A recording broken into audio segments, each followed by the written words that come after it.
বাংলাদেশ ভারত সিরিজে ধারাভাষ্য দিতে চেন্নাই গেল তামিম ইকবাল। মঙ্গলবার সকালে বাংলাদেশ বিমানযোগে ভারতের উদ্দেশ্যে রওনা দেন বাংলাদেশের এই তারকা ক্রিকেটার। ধারাভাষ্যে তামিমের অভিষেক হয় 2022 এর বিপিএলে।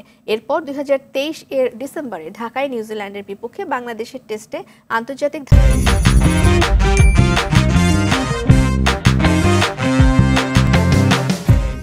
ধারাভাষ্যের অভিষেক হয় তার। এরই ধারাবাহিকতায় এবার বাংলাদেশ ভারত সিরিজেও ধারাভাষ্য দেবেন তামিম। বৃহস্পতিবার চেন্নাই এম চিদম্বরম স্টেডিয়ামে শুরু হবে বাংলাদেশ ভারত 2 ম্যাচ টেস্ট সিরিজের প্রথম ম্যাচ, যেখানে স্টার স্পোর্টসের হয়ে ধারাভাষ্য দেওয়ার কথা ইনজুরির কারণে জাতীয় দলের বাইরে থাকা তামিমের।